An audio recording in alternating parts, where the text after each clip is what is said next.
Corán es el libro sagrado de los musulmanes. Es la palabra de Dios revelada a Muhammad ﷺ a través de Gabriel, Jibril ﷺ. En el Corán explica que Ibrahim o Abraham ha sido musulmán y es el patriarca de todas las religiones, o igual a todos los profetas de Allah.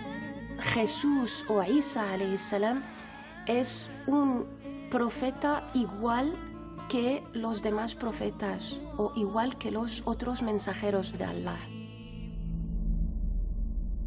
Islam. Islam es una palabra fácil. En árabe, Islam viene de salam, que es la paz. Y también tiene raíz, o sea, el verbo aslama yuslimu en árabe quiere decir someterse, ¿vale? ¿Someterse a qué? Pues someterse a la voluntad de Dios. Salam es la paz, por lo cual aquí no cabe duda de que el Islam es una religión de paz, es pacífica.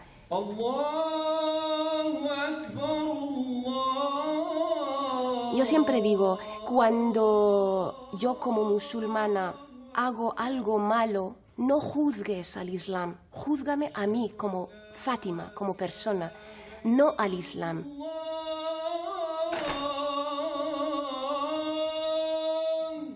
Muchas veces hablando con conocidos, vecinos, la gente pues a veces nos llama, a los musulmanes nos llaman maometanos.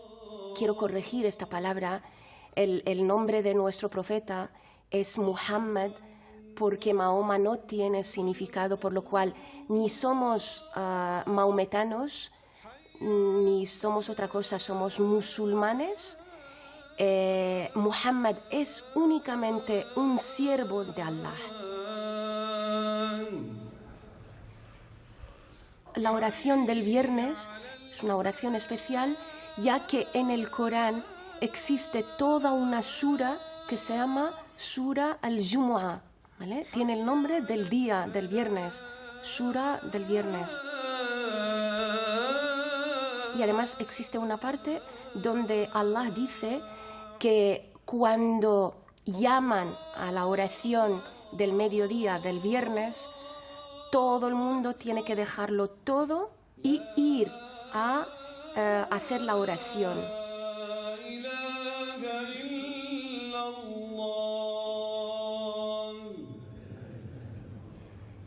Este día es como un día donde el sermón tiene mucha importancia y a través del sermón los imams pueden transmitir mucha información de interés de la umma, no solamente los musulmanes, sino cuando hablamos de la umma, es la sociedad.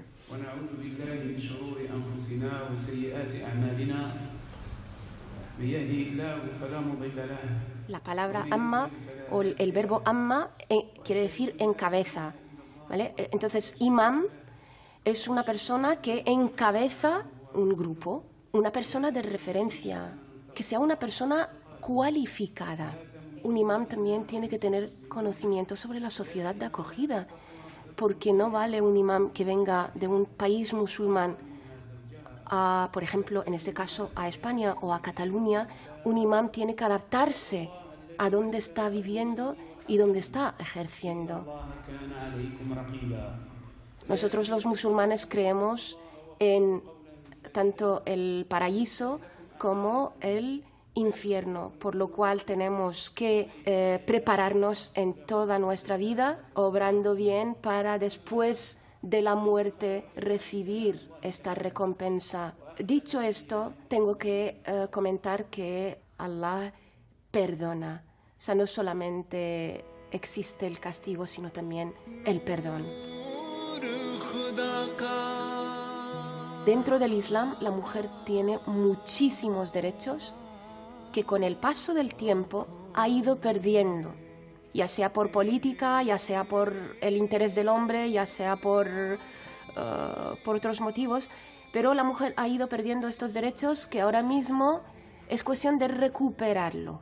Pongamos unos ejemplos. La educación de la mujer en el Islam no es solamente un derecho, es una obligación.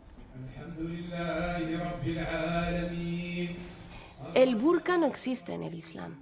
El Islam deja claro que la manera de ir vestida es esto, taparse el cuerpo, el pelo, dejar las manos, la cara descubiertas, por lo cual el burka no cumple con este requisito.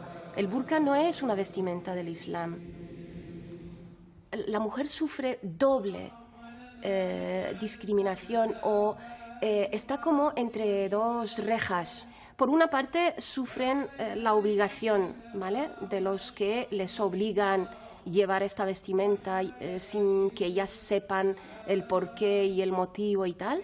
Y por otra parte, nos encontramos con que la sociedad de acogida obliga a las mujeres musulmanas a quitarse el velo.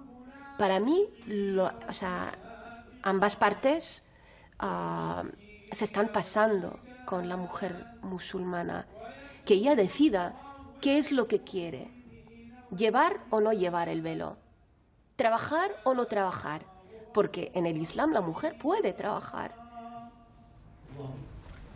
يا أيها الناس اتقوا ربكم الذي خلقكم من نفس واحدة اتقوا ربكم الذي خلقكم من نفس واحدة وخلق منها زوجها وبث منهما رجالا كثيرا ونساء